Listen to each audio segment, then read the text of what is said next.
Good morning, everyone. On behalf of the Finance and Capital Markets Committee, I would like to welcome all of you to our first event. The British Chamber of Commerce has been working to connect and expand opportunities between the UK and Chile for more than 100 years. And this new committee, which I have the honor to lead, has been created to continue that good work.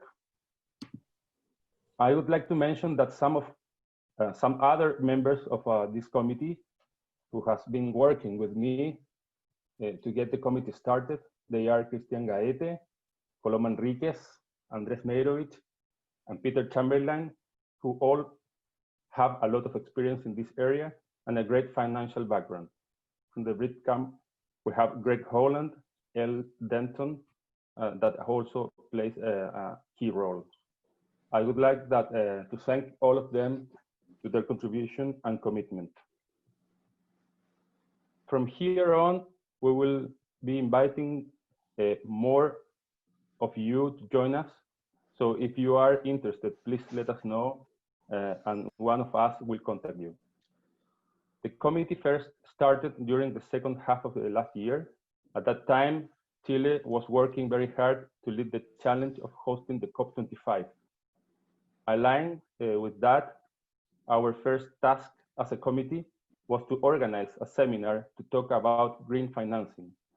I am personally extremely interested and connected with that topic since CNPC issued the first green bond in the international markets in March of 2017 and has made another 3 green transactions since then. Unfortunately, in October of last year, the social unrest that suffered in Chile changed everything, including not only the plans of the COP25, but also ours own. It was not an easy start, and even though sustainable finance is one of the topics that we would like to develop as a committee, we think that given the uniquely challenging times we are facing due to the COVID-19 pandemic, we needed to change course in the short term. Today, we have the opportunity to learn more about some initiatives that the UK has implemented to support growth. We are lucky to have a great speaker with us today. Welcome to Leon Bono, who will cover some of the main initiatives that the UK has developed to help business to get through pandemic and stimulate their economy. Looking forward, we hope that this committee will be a great opportunity for us that will help us to connect at different levels, to learn more each other from others, to explore new possibilities and foster ideas and opportunities that could contribute to a more innovative and sustainable economic environment. I will now hand over to Andrés Meirovich, who is also a member of this committee. Andrés will provide more background on Leon and the topic that he will cover today. After Leon's presentation, we will have plenty of time for questions, which Coloma Enriquez will moderate. I hope you enjoy the session and find it useful. Thank you so much. Andrés. Thank you, Ignacio. Thank you, everyone. Well, it's an honor to be here, to have Leon de Bono here. You know, the UK is one of the leading countries in terms of venture capital, in terms of help and support startup and SMEs. And the history between the UK and Chile is really, really good in this point. You know, there's my story with the UK is, I think 2 years ago, we started to work with the DAT, that is the Pro Chile, Invest Chile in the UK, trying to attract UK startups and UK investors to work with us. And finally, 2 years later, we have a joint venture with a British general partner or a British venture capital fund. And we launched a Chilean UK fund to invest in Chilean and in UK companies. So I think the ecosystem in the UK is really great. They really want to attract foreign startups and foreign investors. So this joint venture between Chile and the UK start now, and I think in the next 4 or 5 years we will have a lot of cross-border investment. So I think the role of the DIT and of the BVCA, that is the British Venture Capital Association, is really great. And now we have a Leon de Bono. Leon de Bono is a British Venture Capital Association Assistant Director. Before joining the BVCA in 2010, he was the publishing director and a member of the team that launched Private Equity News, part of E-Financial News, which was acquired by the Dow Jones in 2007. He began working in the private equity industry with Caspian Media in 2001. He has a BA from the University College London and an MA from the Courtauld Institute. Leon, thank you for being here. Welcome to Chile. Hi, Andrés. Hi, Ignacio. Thanks so much for the invitation. I really appreciate it. This is actually not the first time I've spoken to an audience from Chile. I was very pleased and delighted to be invited to speak to a group at the Chilean Embassy in London about 2 or 3 years ago, working with the Chilean Venture Capital Association, and we had some great discussion at that time. So hopefully what I'm about to just walk you through, hopefully you'll find that useful, and please do ask any questions, and I'll try and respond to them as best I can. But really today, the main focus is to look at how the venture capital community has worked with government UK government over a number of years to stimulate investment, as Ignacio mentioned, and to focus on how the industry and government have responded amidst COVID. So really 3 things. How has the ecosystem in the UK developed with government support? Why invest in venture? So what is it that is making UK venture capital attractive to institutional investors, private investors? And finally, how has the industry and the UK government responded to COVID-19? And I'll just walk through that. But a little bit of background, first of all, on the BVCA and the venture capital industry in the UK. The BVCA has been in existence since 1983. It's the British Private Equity and Venture Capital Association. So we exist primarily to engage with government on policy aspects, and to represent and communicate the benefits of private equity and venture capital in investment. We have well over 300 private equity and venture capital funds within our membership, and that includes large buyout firms, mid-market buyout firms, growth capital firms, and venture capital firms as well. So some invest globally, some just invest across Europe, some just invest in the UK. In terms of the amount of investment that our members make, if we look back just last year at the amount invested in their portfolio companies, it amounted to just over £22 billion. And the number of companies was 1,530, and that was up 15% from the previous year. So quite a number. Venture capital investment has gone, well, prior to COVID, up and up in recent years. So in 2019, the amount invested was about just over $1.5 billion. With 821 companies backed. So the prior figure that I gave you included both private equity and venture capital. That's the venture capital aspect.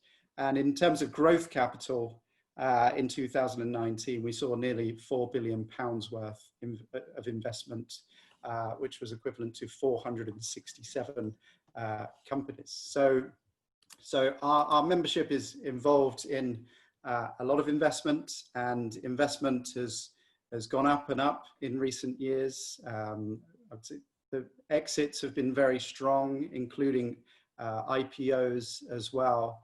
And what we've seen is that the pace of businesses going from launch to having a very high value, for example, a $1 billion plus value, that is increased significantly. So from launch to being a sizable business with a high value, the pace has really increased. And we saw just one example of that just last month from a serial entrepreneur who launched a business called Kazoo in the used car marketplace. And that became a record-breaking company because it reached $1 billion value in record-breaking time just after 18 months, which is kind of illustrative, a little bit of the ecosystem where serial entrepreneurs are playing a key role. And the founder of that business had been involved in 2 household name companies that he'd founded prior to that. So this is really his third initiative. So perhaps maybe if we just move on to the first kind of key slide, we can talk a little bit about, well, what is it that creates this ecosystem in the UK? So as you can see there, I've just flagged the ease of doing business. So areas like, well, simply the English language, English law, flexible labor markets. We have a very strong advisory sector, and we have deep pools of capital, and I'll come a little bit more onto that in a few moments. But what that means is we have quite a vast array of different participants who are capital providers, right from angel investors through to venture capital, corporate venturers, and others, which I'll mention a little bit more on in a moment.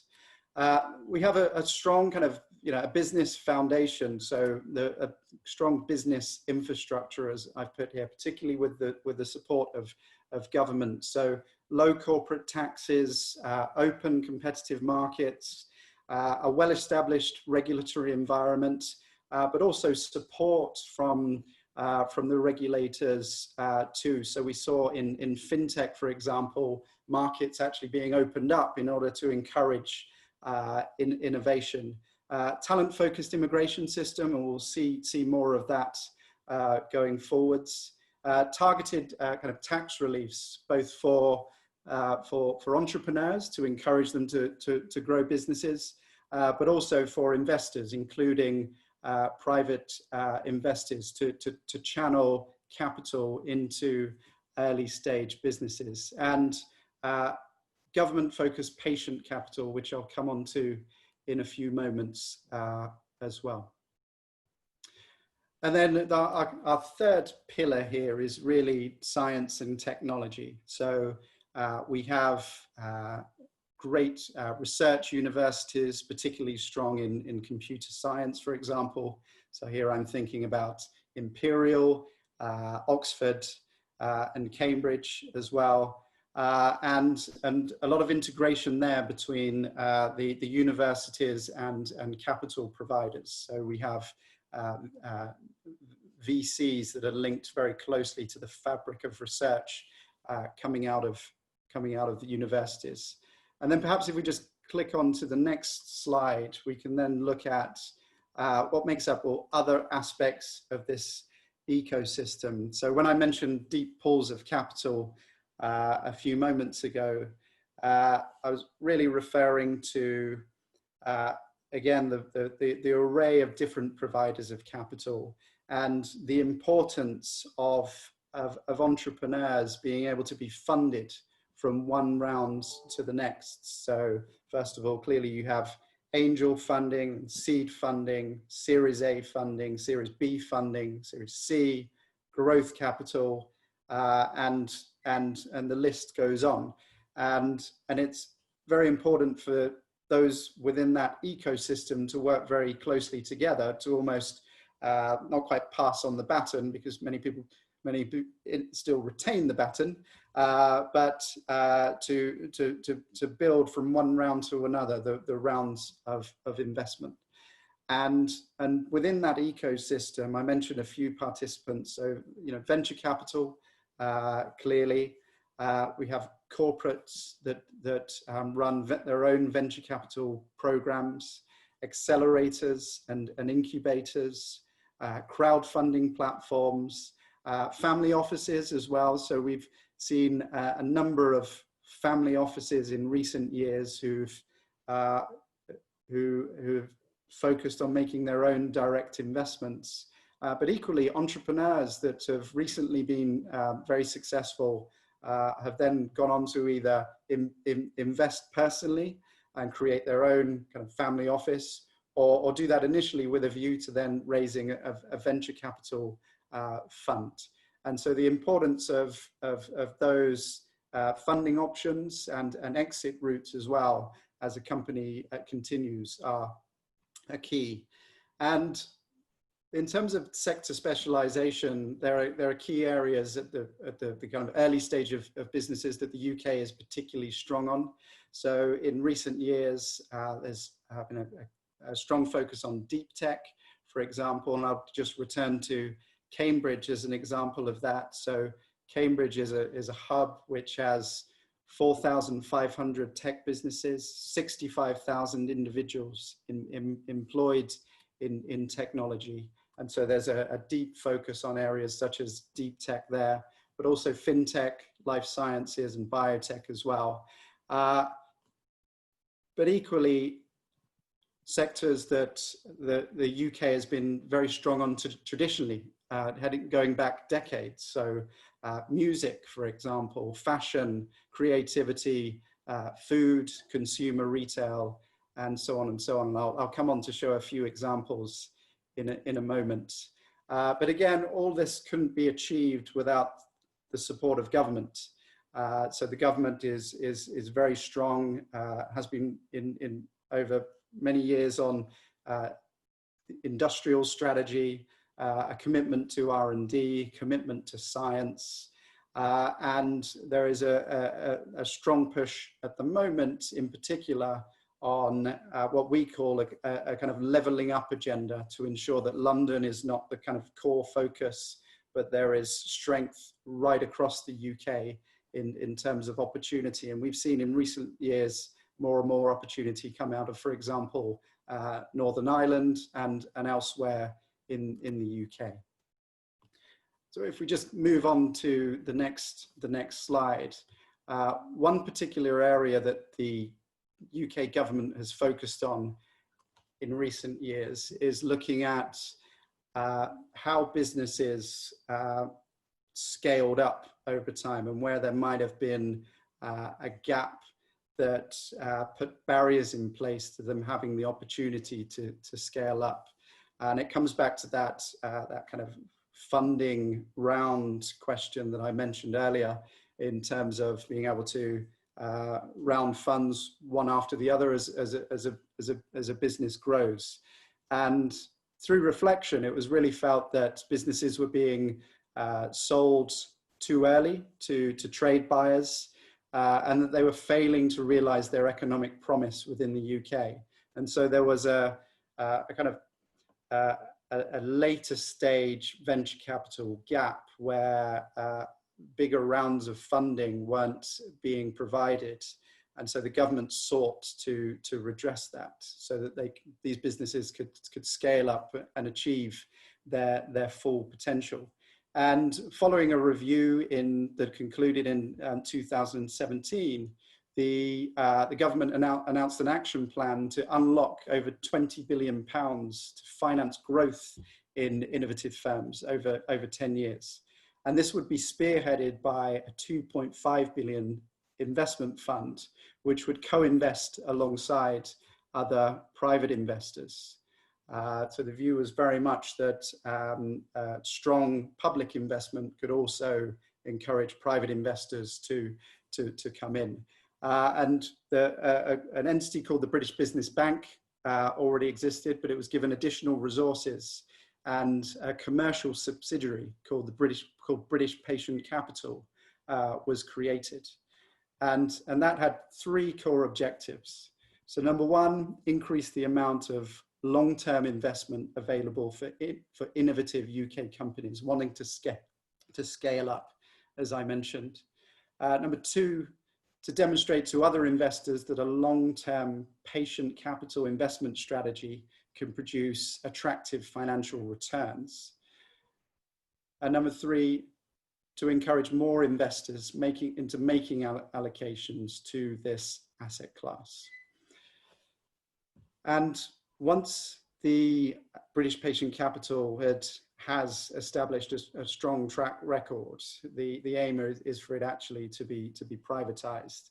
And so far, just in a short space of time, British Patient Capital, well, this is actually from their last financial report, so the number has probably gone up since then, had made 31 fund investments with total commitments approaching 600 million, making British Patient Capital the largest domestic investor in this asset class in the UK. So clearly having an effect. So perhaps now if we just move on to the next slide, I can just show you a few recent examples of high growth businesses in the UK.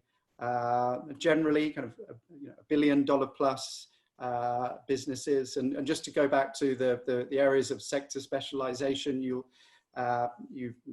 may or may not be familiar with many of these names, but food, finance, fashion, deep tech are all in there.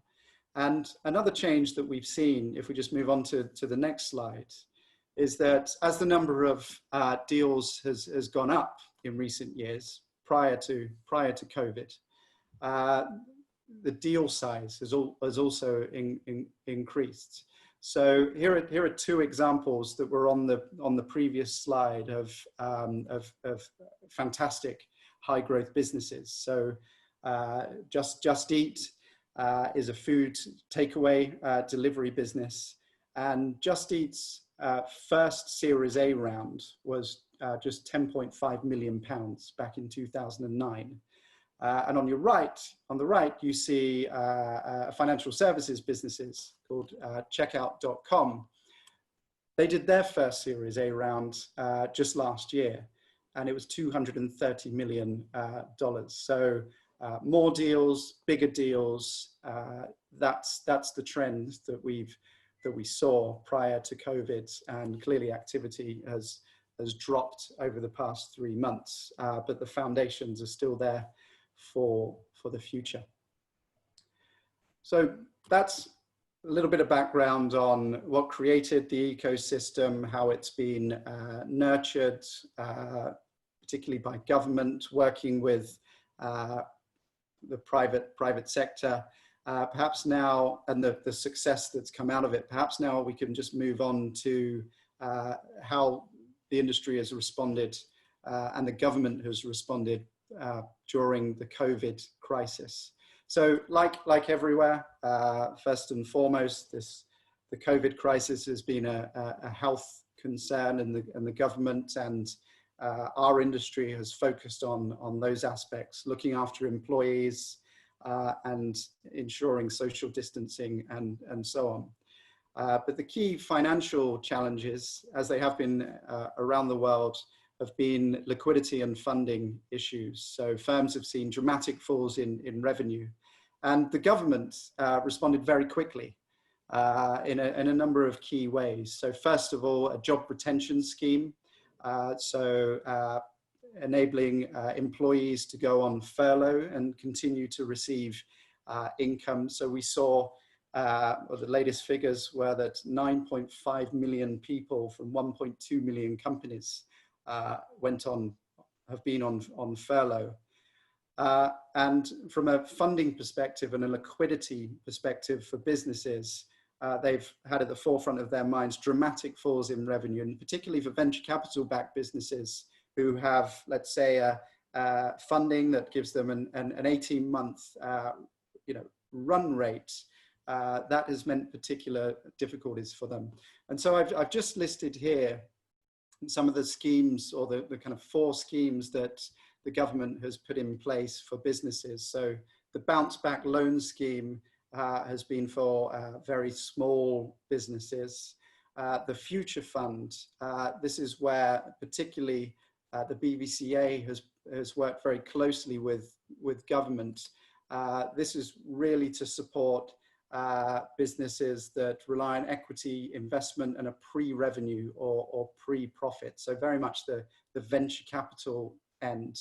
And the government created a £250 million fund that would be matched by private funding, a little bit similar to in some respects to British patient capital, that would therefore unlock £500 million worth of funding to support venture capital backed businesses through this time. And that's in the form of a convertible loan. And then on the right, you see arrangements or government support in the form of loan guarantees for some larger businesses. So the Coronavirus Business Interruption Loan Scheme, and you can see some of the detail there in terms of the size of funding, and for very large businesses looking for up to 200 million in finance. You can see that on the right. So the key was that the government acted quickly, but has also looked across all types of businesses and equally types of employees and individuals to provide support, which has had an excellent effect. And we'll continue to work with the government as we proceed from here. And perhaps if we just finish on the next slide, you'll see here just the size of loans that have been provided. So as a headline, and these figures are as of the 12th of July, over 1 million businesses have accessed loans worth over £46 billion during the coronavirus crisis. And you can just see the weighting here. So bounce back loans for very small businesses in particular has been key. The future funds, that's the area that we've been working with government for venture capital backed businesses. 429 loans have been approved, which is great for UK venture capital backed businesses. And then at the upper end, you'll see the number of loans provided to some kind of medium-sized businesses, 54,000 there. Some of those will be private equity backed by some of our members. So just to wrap up, working with government has really helped to get the kind of enterprise and venture capital to an excellent place over the past decade and beyond. And the government has worked quickly with our industry and with business in general to safeguard for the future. And now we look forward to working with government on a key theme of building back businesses back better.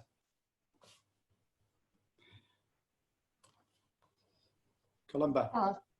Thank you, Leon, for your great presentation. I would like now to open the floor for questions. You can put your questions on the Q&A section and also through the chat.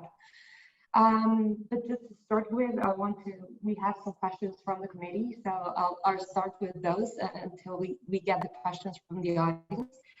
And the first one, which of all the enablers you named during the presentation do you think is the most relevant one to generate a successful ecosystem for venture capitals? I think they're all equally important. I think I wouldn't want to pick out a particular one. I think the area that I have focused on a few times kind of fits within the ease of doing business and the ease of growing business for growth companies, which is having these pools of capital as stages as companies grow, so that you can enable follow-on investment. Otherwise, you risk businesses becoming stymied and not being able to grow and realize their full potential. Great, thank you. So another question. Could you elaborate a little bit on the tax support provided for startups and low knowledge intensive businesses? Are there any tax reliefs or incentives here in this board? Yeah, absolutely. So in the UK, we have tax reliefs for investors in startup businesses in the form of the Enterprise Investment Scheme. There's the EIS, and then there's a similar scheme, I think, for even earlier stage businesses called the SEEIS. And so that has actually, that tax relief for investors has actually unlocked capital flowing into startup and early stage businesses, which has enabled those the founders to secure capital to grow. And then there are incentives for entrepreneurs in terms of tax relief on the sale of businesses as well. So another question. So in your experience, do you think it's more effective to invest through funds, which you talked about, or directly to the companies? It really depends upon who's investing and what their experience is. So if you are well experienced in investing directly into businesses, then absolutely do invest directly. But if you want to access growth companies, but perhaps don't have the time or the resource to take a kind of hands-on involvement, then funds are definitely the way to go. And it does come back to the type of investor, whether you're an institutional investor, private individual, family office, and so on.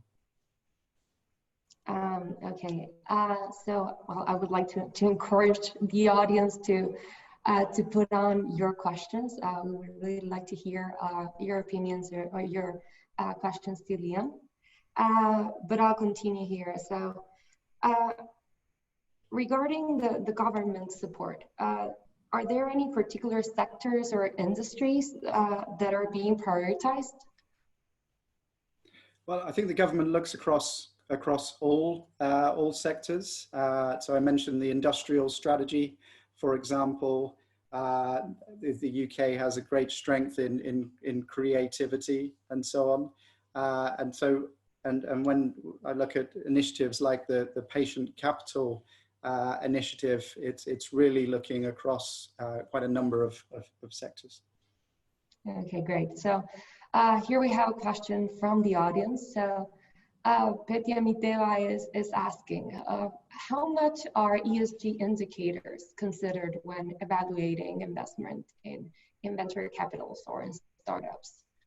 Increasingly. That's a great question. Thank you.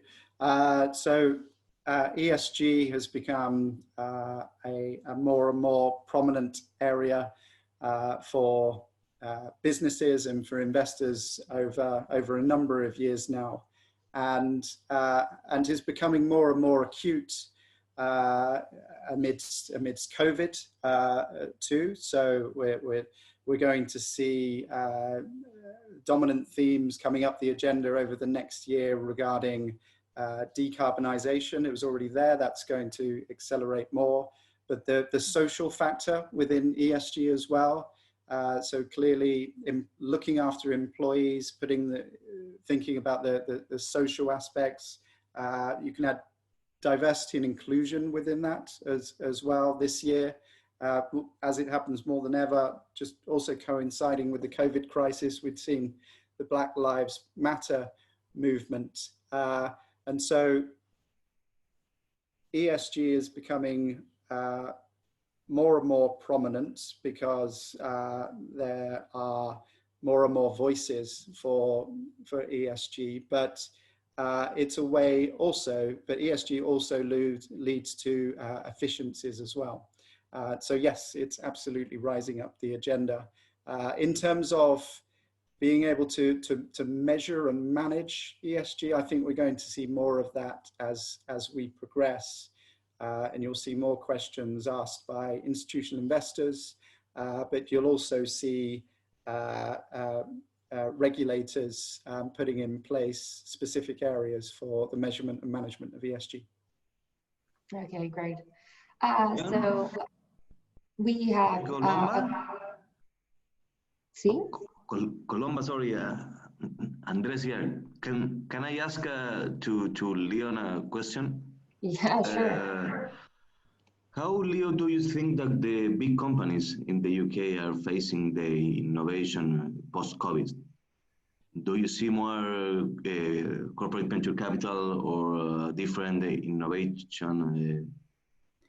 Yes, we've seen a rise in corporate venture capital in recent years, and we see corporate venture capital investing alongside venture capital increasingly as well, as it becomes one more and more cohesive ecosystem, as I mentioned. So I expect that will continue, and we have many corporates with corporate venturing units, including one great example would be Jaguar Land Rover, for example, whose corporate venturing unit very much looks at the future of mobility, not simply cars, but areas like the insurance that relates to mobility, the kind of last mile travel, and so on and so on.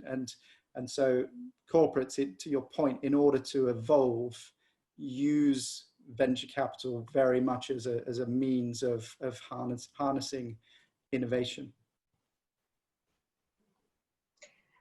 So we have more questions from the audience. So Jorge Loyola is asking if you can explain a little bit more about patient capital. What is the appetite of British funds and also what is the appetite of British funds on Latin American start or scale-ups?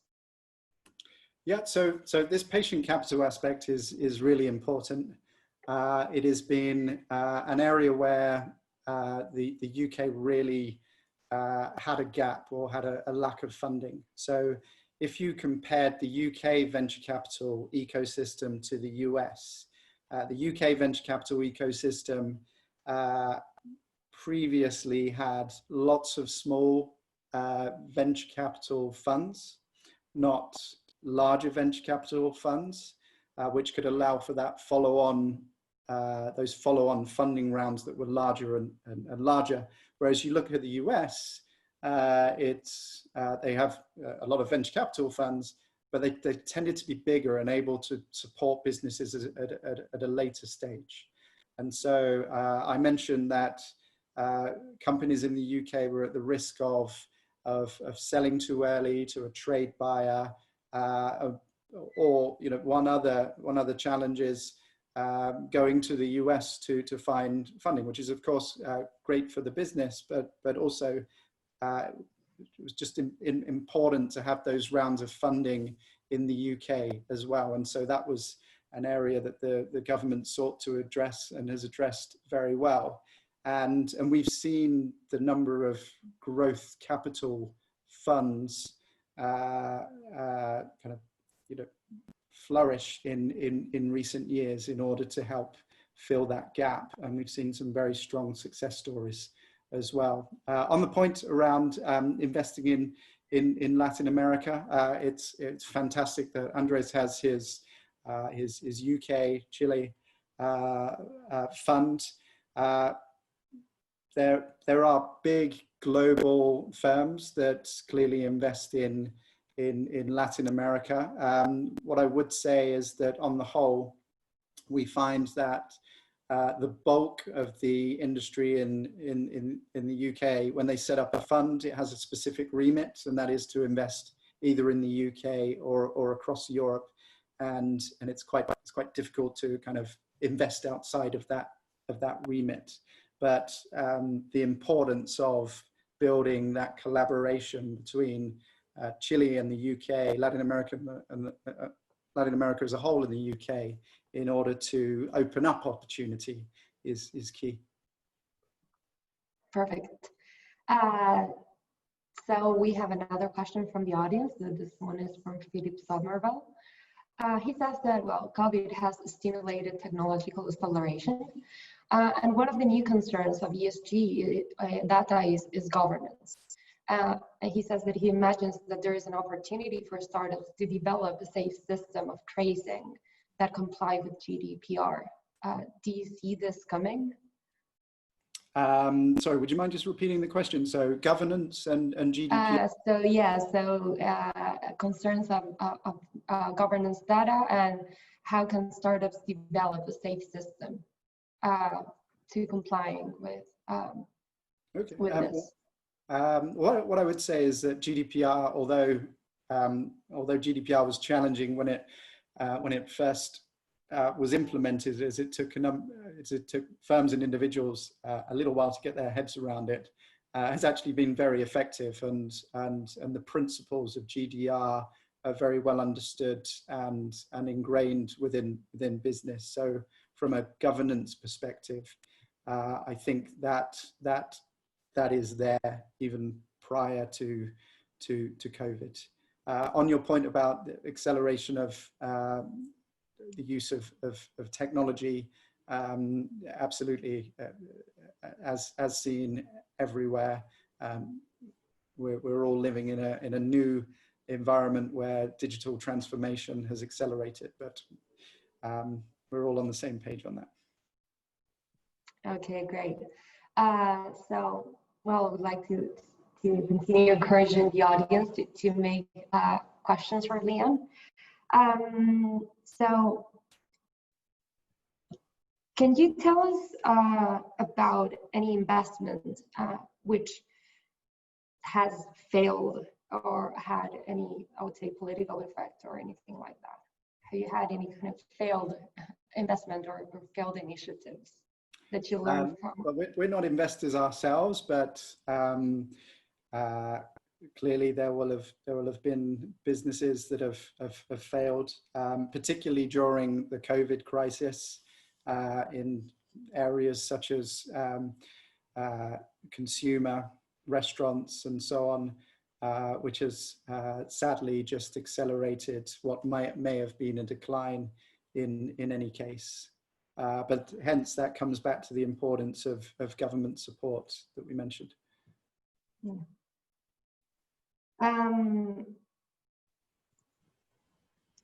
Judging by your experience, what are the few, I would say, key things a country like Chile should focus in order to further develop this venture capital environment? I think the importance of government support, as we mentioned, the importance of, I think there's a promotional aspect in terms of promoting the returns that are possible within private equity and venture capital too. So one of the first things that the British Private Equity and Venture Capital Association did many years ago was to produce a good annual data set where we captured from our members not just their investment activity, but their performance as well on an anonymous basis. And then we would aggregate that performance to be able to produce it to show the strength of returns amongst our membership and amongst the industry in general. So if you are keen to encourage more investment to flow into private equity and venture capital funds, then it's important to champion their returns. And how important are the institutional investors to face this growth of capital?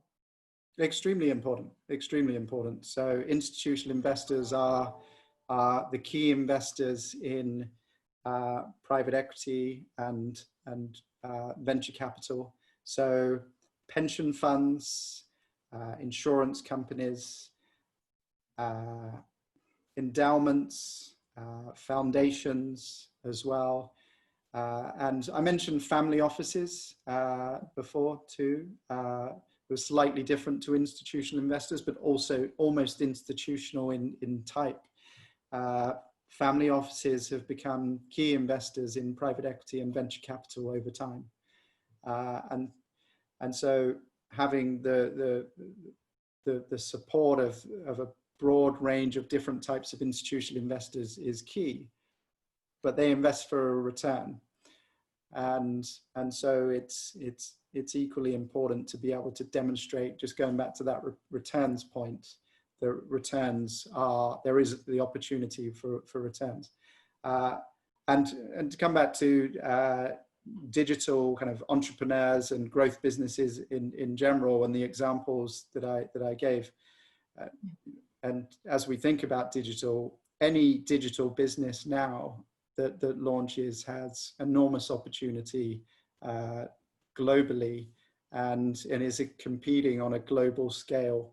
But that provides competition, but also it provides opportunity. And so if you can grow a business in a short space of time from zero to being a large business, that's where there is the opportunity for those businesses to become significantly valuable, to then become sold or to IPO, and therefore to generate returns. And that's where the value to institutional investors will be added. Okay, so I have one last question from Mary Hancock. It looks as though venture capital is holding up during this pandemic. Is now a good time to invest, thinking here of perhaps lower valuations? Well, I think it's important to maintain your discipline. I'm not an investor myself, but I think it's important to maintain your discipline in terms of your investment strategy. I think there will be a difference in terms of valuations. So some sectors will see more challenging times, and so valuations will go low. And so then it's important to just do your due diligence, make sure that it's still a viable and strong investment opportunity. On the converse side, in other sectors which are less affected by COVID, we're seeing actually valuations could go up and continue to go up because there'll be a flight to quality, and that's just something else to think about. Okay, so I would like to thank you, Leon, for your presentation and for your questions, and I would like now to turn this over to Andrés for some closing remarks. Thank you, Colomba, and thank you, Leon. I think, as you said, we need to learn a lot about the UK policies in terms of venture capital and small and medium companies. In Chile, where this is a new industry, you know, we met you in 2018 in the Chilean embassy. Mm-hmm. And we are starting to try to put in the public policy minds the important and that is key to help the SMEs and the venture capital and startup. And I think this relationship between Chile and the UK is starting now. And I think in the next few years, we will continue growing and learning from you guys. And I think we really want to be Chile as a Latin American hub in terms of venture capital. And we're working a lot with all the ecosystem in Chile to have that. So thank you, Leo, for your pitch. It was really, really great. And we, as I told you, we need to learn a lot about the UK public policy because it's really, really great. So Ignacio, I think yes, we're done. Closing remarks. Thank you, Andres and Leon. Great presentation and discussion. Thank you everyone for coming to this webinar, and we expect to having you next soon in some new events. So with that, have a great day. Thank you so much. Thanks so much. Thank you, Leo. Thank you all. Bye-bye. Bye-bye.